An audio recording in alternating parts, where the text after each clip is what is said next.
Mutual funds, नाम तो खैर सबने ही सुना होगा, पर ये असल में है क्या, काम कैसे करता है? चलिए आज इसी पहेली को सुलझाते हैं और समझते हैं कि कैसे ये तरीका इन्वेस्टिंग की दुनिया के दरवाजे लगभग सभी के लिए खोल सकता है।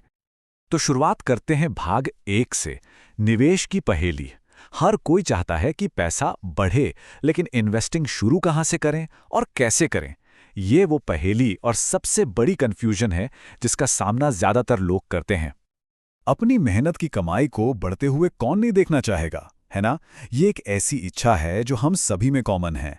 लेकिन असली सवाल क्यों नहीं है? असली सवाल है कैसे? अब देखिए, बात सीधी सी है। सीधे सीधे स्टॉक मार्केट में उतर जाना और सही शेयर चुन लेना कोई बच्चों का खेल तो है नहीं। इसके लिए चाहिए मार्केट की जबरदस्त नॉलेज और ढेर सारा टाइम। और सच कहें तो ये दोनों ही चीजें ज्यादातर लोगों के पास होती नहीं है।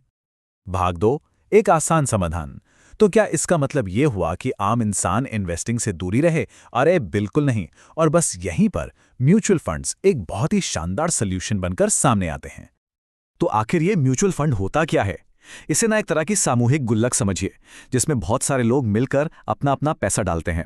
और इस गुल्लक की चाबी होती है एक एक्सपर्ट के पास, जिसे हम कहते हैं फंड मैनेजर, जो सारे पैसे को बहुत सोच समझकर अलग अलग जगह इन्वेस्ट करता है। इसके 3 सबसे बड़े फायदे क्या हैं?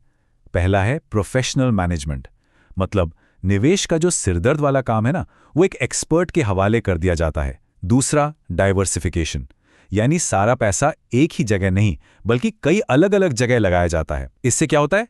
रिस्क बढ़ जाता है। और तीसरा, जो कि बहुत जरूरी है, अफोर्डेबिलिटी, मतलब लाखों की जरूरत नहीं है जी, छोटी सी रकम से भी खेल शुरू हो सकता है। और ये जो डाइवर्सिफिकेशन का फंडा है ना, वो बहुत सिंपल है कि भाई अपने सारे अंडे एक ही टोकरी में मत रखो। जब पैसा कई जगहों पर बटा होता है, तो अगर एक इन्वेस्टमेंट नीचे भी जाता है तो बाकियों पर उसका असर कम से कम होता है। ये रिस्क को संभालने की एक बहुत ही स्मार्ट स्ट्रैटेजी है। भाग 3, अपना रास्ता चुनें। देखिए, जैसे हर किसी की मंजिल अलग होती है, वैसे ही हर किसी के इन्वेस्टमेंट गोल भी अलग होते हैं। इसीलिए म्यूचुअल फंड्स भी कई तरह के आते हैं, ताकि हर कोई अपनी जरूरत के हिसाब से अपना रास्ता चुन सके। तो मोटे तौर पर इन्वेस्टमेंट के लक्ष्य के हिसाब से म्यूचुअल फंड्स को 3 कैटेगरीज में बांटा जा सकता है। हर फंड का एक खास मकसद होता है। कोई तेजी से दौड़ने के लिए बना है, तो कोई मैराथन के लिए एक स्थिर रफ्तार बनाए रखने के लिए। तो 2 मेन टाइप हैं, इक्विटी फंड्स और डेट फंड्स।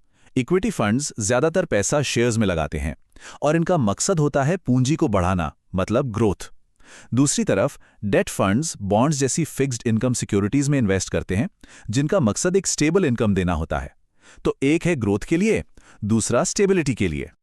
और इन दोनों के बीच में एक रास्ता है, हाइब्रिड फंड्स। ये फंड्स इक्विटी और डेट दोनों में पैसा लगाकर एक बैलेंस बनाते हैं। ये उन इन्वेस्टर्स के लिए बढ़िया है जो ग्रोथ के साथ साथ थोड़ी सेफ्टी भी चाहते हैं।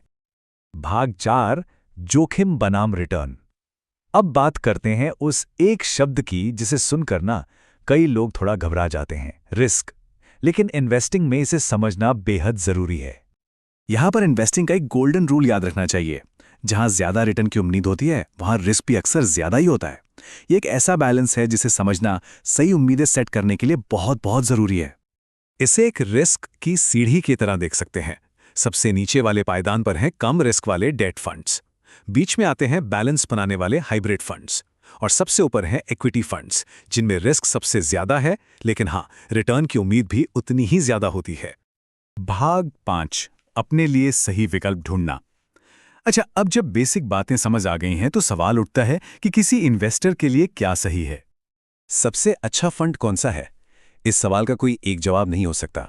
सबसे अच्छा फंड वो होता है जो किसी इन्वेस्टर के अपने गोल्स और सिचुएशन से मैच करे। और सही फंड तक पहुंचने का रास्ता शुरू होता है सही सवाल पूछने से। तो सबसे पहला सवाल तो यही है कि इन्वेस्टमेंट का गोल क्या है? क्या ये घर खरीदने के लिए है, बच्चों की पढ़ाई के लिए, या फिर रिटायरमेंट प्लानिंग के लिए? जब मंजिल साफ होती है ना, तो सही रास्ता चुनना बहुत आसान हो जाता है। इसके बाद आती है बात टाइम की, यानी उस गोल को पूरा करने के लिए कितना समय है। आमतौर पर लंबे समय के गोल्स के लिए थोड़े ज्यादा रिस्क वाले ऑप्शन चुने जा सकते हैं, जबकि कम समय के लिए सेफ इन्वेस्टमेंट बेहतर माने जाते हैं। और हाँ, आखिर में सबसे जरूरी सवाल, रिस्क लेने की हिम्मत कितनी है?